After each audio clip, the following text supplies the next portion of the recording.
I have a buyer right now for this particular property, but they absolutely do not want to close with my title company. The realtor explained to me that they have a family of attorneys who are real estate attorneys, and it's just a trust issue. You know, they have everything. And so they want me to move everything from my title company, see if I can get approval, and see if it would be okay to have their title company handle both closings. Okay. And I want to know, I know what your training says, right? The wrong title company can hurt your deal. And I don't feel comfortable with it because it is the buyer's family that would be handling it. So I'm doing a double close on this property. It's the buyer. If you're double closing, then you're not going to have any issues with title. What do you mean? Well, the reason why we want to control title is because if the title company isn't really proficient at assignment closings, then they can really mess up the deal. Because because the seller is going to be confused, maybe, and the family's like, well, what do you mean there's this assignment fee and what's going on here? And it can cause a lot of problems if the title company doesn't know how to manage a single closing assignment transaction. So, but when it's a double close, you would just contact their title company that they want to use and say, look, I want to close on Monday at 10 with the seller. And then with this buyer that wants to close with you, we're going to close at 11. And then your buyer doesn't know what you bought it for. They don't know that you just purchased it an hour earlier. Doesn't really matter to them. They just know that they're buying it at their price.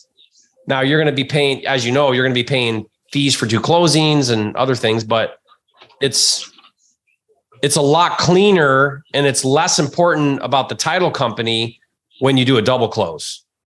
Well, see, that would be the case. Only the person who's buying the property, it's their family run attorney's office who's doing the closing. Okay. And so what's your worry? That it's not going to be confidential. Because it is the buyer's family. And how much is your fee? Your $23,000, but this is a buyer from some wholesalers, and their fee is $20,000. So the wholesalers who brought the buyer has a $20,000 fee, and we already had a $23,000 fee. Okay, so what you're saying is the attorney that's going to close this whole transaction is going to see there's a $43,000 price increase total. The original contract is to the end buyer. Exactly. And yeah. I know that, the attorney is supposed to keep all of that separate, the closings, the double closing, but this is a family member. And so it makes me a little nervous about doing that. This is like their brother or uncle or somebody's real estate business. I mean, one thought is, here's what I think I would do, is the seller has the right to choose whatever title they want to close with or attorney. I checked, Virginia is an attorney state. So the seller can close with whoever they want, and you have the right to close with whoever you want. So what you could do is do your first closing at your title, right? And then, or they could even handle your side of the transaction, and then their attorney handle their side of the transaction, the seller's side. So you could have your own representation. They have their own representation. I would talk to your attorney if you use your own attorney for closing and find out, exactly how the disclosure would work, how title would work between the 2 separate closings and all of that. But that might be a way to protect your first closing from the other attorney knowing about it. And that's what I thought. But then when I went to go file for transactional funding, it stated that they needed to be at the together, same time. I believe. Mm-hmm.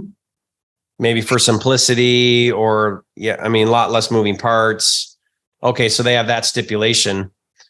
So I was thinking like maybe I can ask, us to close at, because I don't know how the transactional funding, it says 24 hours. So I was thinking like maybe we could close at 11, maybe they could close at 12. I don't know if that makes a difference with the transactional funding. Yeah, they're two closings, so one's going to be one and then the next one. So, but and your buyer has no idea of the wholesale markups that are going on, right? And that hasn't been disclosed to them. The buyer knows about the wholesaler's markup. He knows about the 20,000, but not the other 23. Exactly. Yeah. I close a lot of deals where I make that size of a wholesale. And now this is kind of going back a little bit, but one way that I would handle this differently next time is when you initially talk to your buyer, here's what I say. I say, look, you agree on a price of 200, right? I'm just making this up, but what is your price for the buyer? 170. Okay. So 170. So buyer says, I want it. I like 170. 170 is a deal. Then I say, okay, I'm going to send you over, the contract. But before I do, I just want you to be aware of something. There is a $43,000 wholesale fee in this deal. Now there's another party, there's me, but there's a $43,000 markup from the original contract with the seller. And I'm not signing this contract with you if you're going to have a problem with that at closing. And I'm just telling you about it right now, because if you do have a problem with it, I got other buyers that are interested in this property, and I'm just being totally transparent with you. Tell me right now if this is a problem so we don't waste any more time. And I just get the elephant in the room out in the open. Okay. And normally what happens is they're like, yeah, no, that's fine. I still want it. It's when they find out about it later and they feel like you didn't tell them. They feel like they overpaid. They feel like it's not fair that everyone's making all this money, and they think about it, and their attorney tells them, did you know this is going on? And I don't know. I don't think you should do that. And they talk them out of it. And you know what I mean? Whereas if you just get it all out in the open, and it shouldn't matter. It shouldn't matter that you make 43, 23, 83, 103. What should matter is they like the number 170, and that's all that should matter. So I want to really emphasize that with my buyers. Okay. So if you can't keep it super clean, like a double closing should be, and you have this issue where, it's their closing company and their family member to the buyer and all these other things, then, you're kind of now in the middle of it. So what do? I'd call the attorney and I'd say, hey, I just want to make sure we're not going to have issues here. We're double closing this. There's a $43,000 difference between the seller and the end buyer.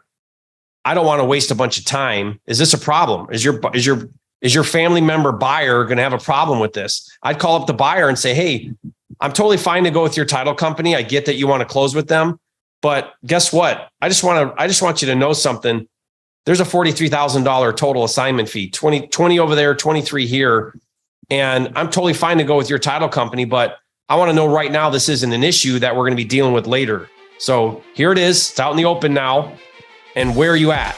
Do you have an issue with this? If you do, then let's talk this out. And I would just get it out now. Okay. Does that make sense? It does. And